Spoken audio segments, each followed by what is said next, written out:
Hi students, இப்ப நம்ம பார்க்கக்கூடிய ஒரு முக்கியமான டாபிக் காந்த பாயம். சோ இந்த காந்த பாயத்துக்கு வந்து இங்கிலீஷ்ல மேக்னெட்டிக் ஃப்ளக்ஸ் அப்படினு சொல்லுவோம். இதுக்கு என்ன லெட்டர், என்ன குறியீடு அப்படினு பாத்தீங்கன்னா 5B அப்படினு சொல்லுவோம். பொதுவா B என்கிறது காந்த புலத்தை குறிக்கும். கரெக்ட்டா? அப்ப 5B என்கிறது வந்து காந்த பாயம். இதே இது வந்து முதல் அலகு நிலை மின்னியல்ல படிச்சிருப்பீங்க இல்லையா? சோ அங்க வந்து E என்கிறது வந்து மின்புலம் எலக்ட்ரிக் ஃபீல்ட். அப்ப மின்புல பாயத்துக்கு 5E அப்படின்னு எடுத்திருப்போம். ஏன்னா காந்த புலத்தினாலதான் இந்த காந்த பாயமே உருவாகுது. அதே மாதிரி முதல் அலகுல மின்புலத்தினால அந்த மின்புல பாயம் உருவாகுது அப்படிங்கறத நம்ம அங்க படிச்சிருப்போம். சரி, காந்த பாயம் அப்படின்னா என்ன? சோ அதை எக்ஸ்பிளைன் பண்றதுக்காக ஃபர்ஸ்ட் என்ன எடுத்துக்கிறேன் அப்படின்னா சீரான காந்தப்புலம். பொதுவா சீரான காந்தப்புலத்தை நம்ம எப்படி உருவாக்கும் அப்படின்னு பாத்தீங்கன்னா சட்ட காந்தங்களை பயன்படுத்தி நம்ம உருவாக்கலாம் இல்லையா? சோ இந்த மாதிரி ஒரு காந்தம் இருக்குன்னு வச்சுக்கோமே, இப்படி ஒரு காந்தம். சோ இது வந்து வடமுனை, இன்னொரு முனை இருக்கும் தென்முனை இல்லையா? அதே மாதிரி இதுக்கு பக்கத்துல சற்று இடைவெளி விட்டு இதே மாதிரி வலிமை இருக்கக்கூடிய இன்னொரு காந்தத்தை வந்து நான் எடுத்துக்கிறேன் இல்லையா? சோ இது வந்து தென்முனை. அப்ப ஒரு சட்ட காந்தத்தினுடைய வடமுனை இன்னொரு சட்ட காந்தத்தினுடைய தென்முனையை நோக்கி இருக்கு. அப்ப காந்த புலத்தினுடைய திசை எப்படி இருக்கும்? வடமுனையிலிருந்து தென்முனை நோக்கி, அதுவும் ஒன்றுக்கு வந்து இணையாக இருக்கும் இல்லையா? சோ இப்படி இருந்துச்சு அப்படின்னா இந்த புலத்தை என்ன சொல்லுவோம் அப்படின்னா சீரான காந்த புலம் B அப்படின்னு சொல்லுவோம். அப்ப சீரான காந்த புலத்தை வந்து இந்த மாதிரியான சட்ட காந்தங்களை பயன்படுத்தி என்ன பண்ணலாம்? உருவாக்கலாம். சோ இதே சட்ட காந்தங்களை ஒண்ணு கீழையும் இன்னொன்னு மேலே வச்சீங்க அப்படின்னா காந்த புலத்தினுடைய திசை மேல் நோக்கி இருக்கும் இல்லையா? சோ அதே மாதிரி நான் என்ன பண்றேன் அப்படின்னா இந்த இடத்துல சீரான காந்த புலத்தை உருவாக்குறேன். எப்படின்னு பாத்தீங்கன்னா இந்த சைடு கீழே வந்து ஒரு காந்தத்தை வச்சிருக்கிறேன், அதனுடைய வடமுனை N. அதே மாதிரி இந்த இடத்துல ஒரு காந்தத்தை வச்சுக்கிறேன், சோ அதனுடைய முனை தென்முனை சவுத். அப்ப காந்த புலத்தினுடைய திசை எப்பவுமே வடமுனையில இருந்து தென்முனை. அப்ப இங்க இருந்து இங்க இல்லையா? சோ இந்த மாதிரி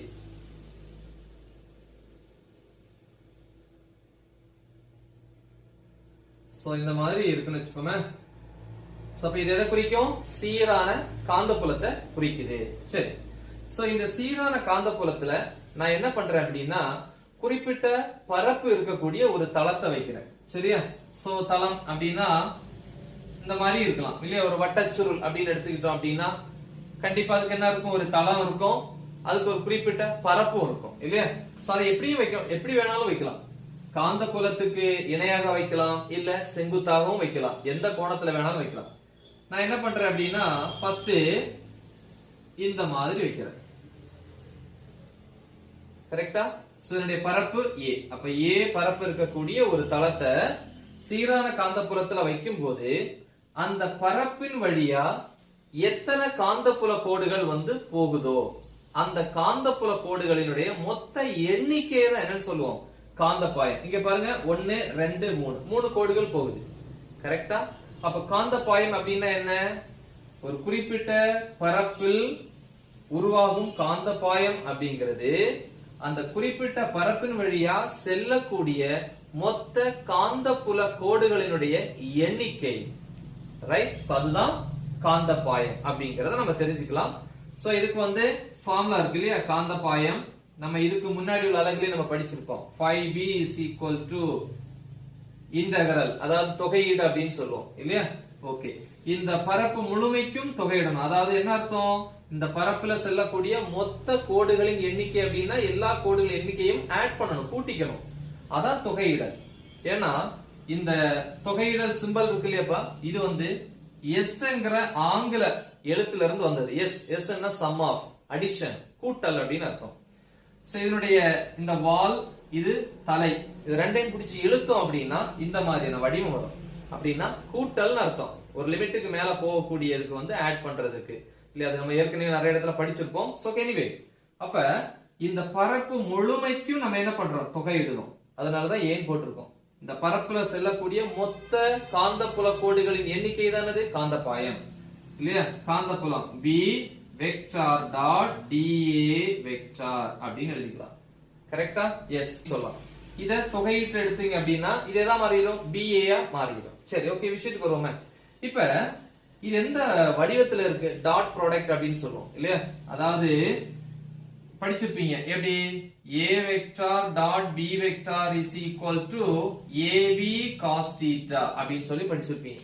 அதே மாதிரி இது எப்படி எழுதலாம்? b vector dot da vectorனா bda cos theta ன்னு எழுதலாம். கரெக்ட்டா? அப்ப அதுல தீட்டான்னு ஒன்னு வருது இல்லையா?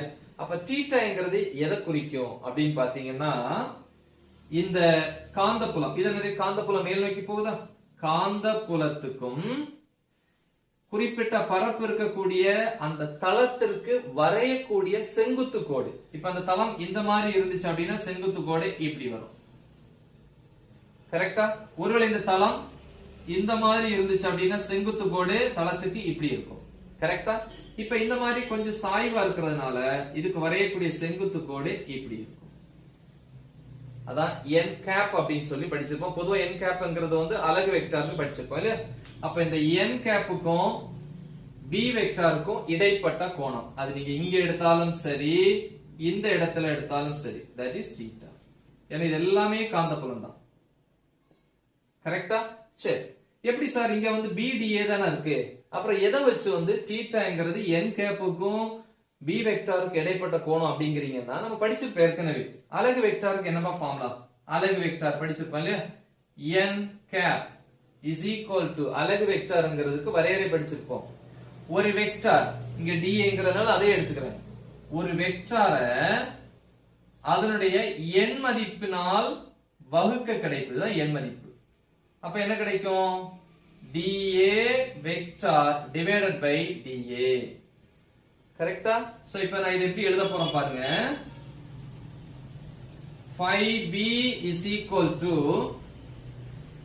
integral a b vector dot dA vector. இங்க பாருங்க, இது குறுக்கு பெருக்கல், இது இங்க போயிடுச்சுன்னா dA vector equal to இந்த dA இங்க போயிடும், n cap into dA இப்படி மாறிடும். கரெக்டா? அப்ப dA vector எப்படி எழுதலாம்? குறுக்கு பெருக்கல் மூலமா n cap into dA. இப்ப இந்த ரெண்டுக்கும் இந்த ஃபார்முலா யூஸ் பண்ண போறேன். எப்படி? b vector dot n cap. என்ன படிச்சிருப்பீங்க ஃபார்முலா? இதேதான், பட் இதுக்கு முன்னாடி ஒரு ஸ்டெப் வரும். என்னது? modulus of b vector then modulus of n cap into cos theta இப்படின்னு சொல்லி படிச்சிருப்பீங்க. கரெக்ட்டா? then modulus of b vector, அதாவது b vector உடைய எண் மதிப்பு என்னது? b. கரெக்ட்டா? அப்படி வரும்போது integral a b. கரெக்ட்டா? அடுத்து modulus of n cap, அதாவது அலகு வெக்டாரோட எண் மதிப்பு என்னது? 1 b into 1 then cos theta. தீட்டாங்கிறது என்னது? கோணம். அப்ப தீட்டா எதுல இருந்து வந்துச்சு? இந்த ரெண்டுக்கு இடைப்பட்டதுல இருந்து தான வந்துச்சு.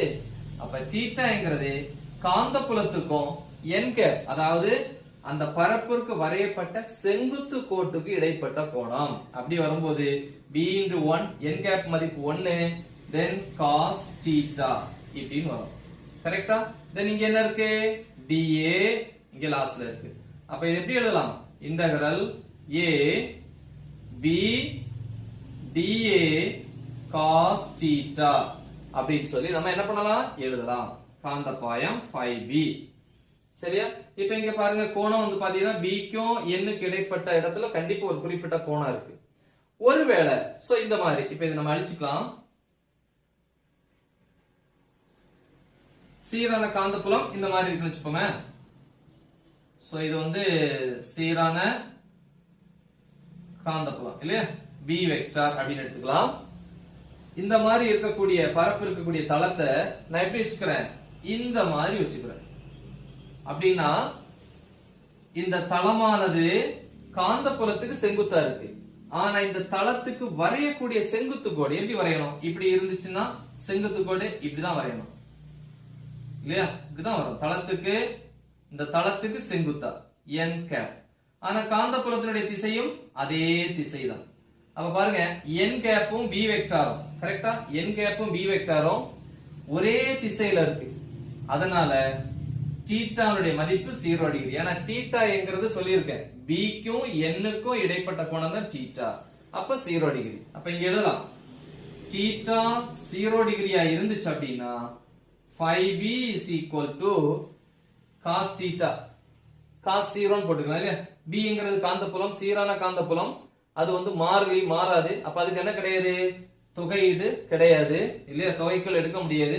அப்ப b யை வெளியே எடுத்துட்டோம்னா integral a dA cos 0 degree is equal to b into integral dA என்னது? a. கரெக்ட்டா? சோ என்ன இந்த a போட்டுக்கலாம். the next cos 0 உடைய மதிப்பு வந்து என்னது? 1. இந்த a இங்க போட்டாலும் போடாட்டாலும் எல்லாம் ஒண்ணுதான். into 1. so 5b is equal to ba. இப்படின்னு கிடைக்கும். கரெக்ட்டா? அப்ப நல்லா புரிஞ்சுக்கணும். தீட்டாங்கிறது காந்தப்புலத்துக்கும் தளத்துக்கு வரையக்கூடிய செங்குத்து கோடு, ஐ மீன் என் கேப்புக்கு இடைப்பட்ட கோணம். கரெக்ட்டா? ரெண்டும் ஒரே கோட்டுல இருந்துச்சு அப்படின்னா தீட்டா 0 டிகிரி. அப்ப 5b is equal to ba அப்படின்னு கிடைக்கும். the next காந்த பாயத்தினுடைய அலகு என்ன அப்படின்னு பாத்தீங்கன்னா, நம்ம ஏற்கனவே இதுக்கு முன்னுடைய அலகுல வந்து b காந்த புலத்தை பத்தி படிச்சிருப்போம் இல்லையா? காந்த புலத்துக்கு என்ன அலகு? காந்த புலத்துக்கு ரெண்டு அலகு இருக்கு. ஒன்னு டெஸ்லா. கரெக்ட்டா? Tesla capital T. அல்ல அப்படின்னா weber per metre square. So அப்ப இங்க யூஸ் பண்ணோம் அப்படின்னா அலகு இல்லையா? அலகை பொறுத்த வரைக்கும் எதோட அலகுமா? காந்த பாயத்தினுடைய அலகை பொறுத்த வரைக்கும் B க்கு டெஸ்லா போட்டா A க்கு என்ன போட்டுக்கணும்? பரப்பளவு மீட்டர் ஸ்கொயர். அப்ப டெஸ்லா மீட்டர் ஸ்கொயர். அல்லது இன்னொரு அலகு இருக்கு இல்லையா? B க்கு weber per metre square. Weber per metre square. கரெக்ட்டா? அதே மாதிரி பரப்பளவுக்கு மீட்டர் ஸ்கொயர். அப்ப மீட்டர் ஸ்கொயர் கேன்சல் ஆயிரும். அப்ப ரெண்டு அலகு இருக்கு. ஒன்னு டெஸ்லா மீட்டர் ஸ்கொயர், இன்னொன்னு வெபர். அப்ப ரெண்டுமே சேம் தானே? அப்ப நம்ம என்ன எழுதலாம்? ஒரு டெஸ்லா மீட்டர் ஸ்கொயர்ங்கிறது ஒரு வெபருக்கு ஈக்குவல் அப்படின்னு சொல்லி எழுதணும். அவ்வளவுதான், சிம்பிள். அப்ப காந்தப்பாயம் வரையறை கண்டிப்பா நீங்க படிக்கணும். ஒரு குறிப்பிட்ட பரப்பு இருக்கக்கூடிய தளத்தின் வழியே செல்லக்கூடிய மொத்த காந்தப்புல கோடுகளினுடைய எண்ணிக்கை, அதுதான் காந்தப்பாயம். சோ என்னுடைய ஃபார்முலா இதா இருக்கு. இதை யூஸ் பண்ணிக்கலாம், இதை யூஸ் பண்ணிக்கலாம். நெக்ஸ்ட் இதனுடைய அலகு வந்து பாத்தீங்க அப்படின்னா டெஸ்லா மீட்டர் ஸ்கொயர், இன்னொன்னு வந்து வெபர். அப்புறம் இது வந்து ஒரு ஸ்கேலார் அளவு. கரெக்ட்டா? சோ நல்லா தெளிவா பிராக்டிஸ் பண்ணுங்க. மறக்காம இது உங்க ஃப்ரெண்ட்ஸுக்கு ஷேர் பண்ணுங்க. All the best. தேங்க்யூ.